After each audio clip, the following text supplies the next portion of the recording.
Hey, what's going on, friends? It is Slash687 here, back at it again with another PC build guide. Today I have the one you've all been waiting for, the $1,000 PC build. But before I get into that, let me just tell you this. I was trying to play Battlefield 3. I wanted to record some new gameplay. You guys have seen me play Black Ops 3 the past like 2 videos, so I figured I'd switch it up and get some BF3. And this happens, which is it's a very frustrating thing that happens to me pretty much every time I try to play Battlefield 3.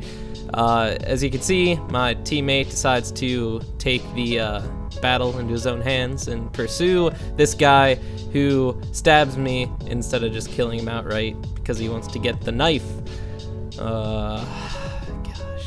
This game it's so frustrating, especially when you're playing on no-char TDM, but that's the only servers that are open nowadays on Battlefield 3 because it's such an old game. But anyway, let's get into this build. So, for the CPU, I have an Intel Core i7-5820K. It's clocked at 3.3 gigahertz. It's a 6-core Intel socket 2011 CPU. These things are very, very good, and this is the cheapest 6-core Intel CPU you can get.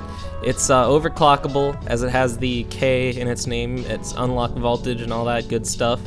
It's clocked at 3.3 gigahertz, but I'm going to get some aftermarket cooling in this build, so you're going to be able to clock it far higher than that.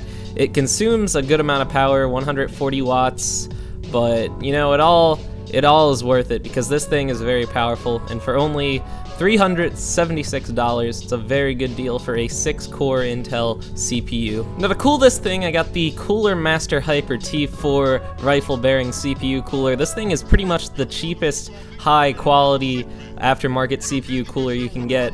I would recommend a Hyper 212 Evo instead because it's just larger and it can push a lot more air and it has more heat pipes, but this fit the budget, and if I wanted to get a Hyper 212, it would cost a little bit more, and I would not fit my $1,000 budget. But this CPU cooler is still better than the stock Intel one by far, and it should be able to allow you to overclock your 5820K very well.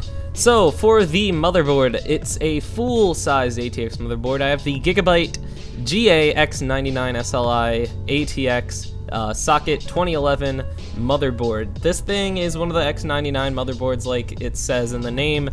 They're pretty expensive. This thing is $134 and it has a promo deal, and it's the cheapest X99 motherboard you can get right now. So $134, that's a lot to pay for the cheapest motherboard you can find that's a X99. These are very expensive, high quality motherboards. It supports up to 128 gigabytes of RAM, 4-way SLI, and pretty much overall these things are just really overboard, really crazy. It's gonna allow for good overclocking, and like I said, 4-way SLI and 128 gigabytes of RAM support. That's just outrageous. This thing supports RAM speeds all the way up to 3,333. So for the price at $134, being the cheapest X99 motherboard you can get, it's a very good deal. For the RAM, I went with a Kingston HyperX Fury Black 8 gigabytes of RAM kit. It comes in two 4 gigabyte sticks. It's clocked at 2133 megahertz.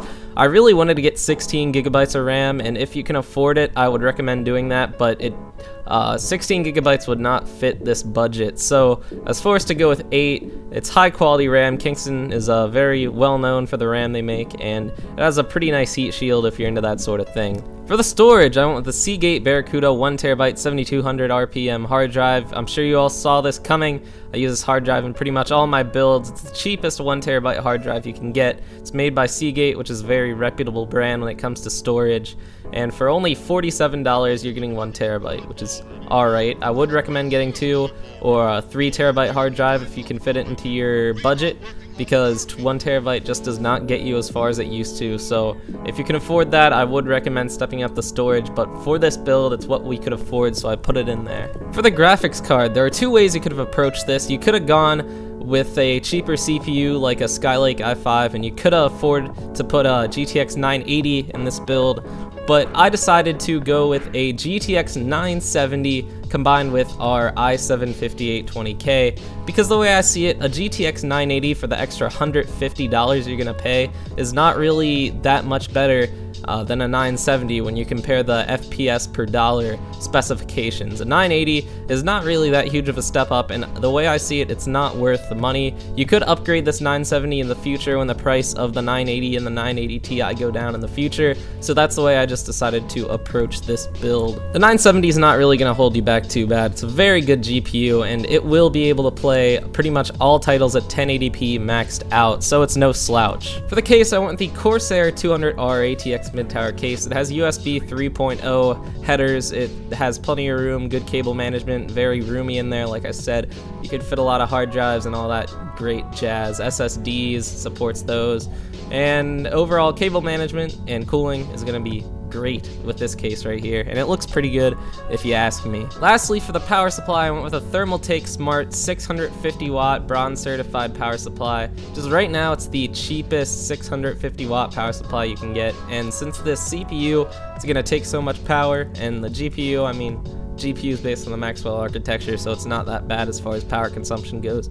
But these 6-core CPUs, especially when you overclock them, can be pretty power hungry. So 650 watts is going to be great for this build right here, and it's bronze certified, so it's going to be kind of efficient. So that's going to wrap up this build, guys. If you enjoyed, be sure to leave a like, and if you're new, be sure to subscribe and leave a comment on any suggestions you have, and I'll be sure to respond. So I hope you guys enjoyed. Have a great day. Peace.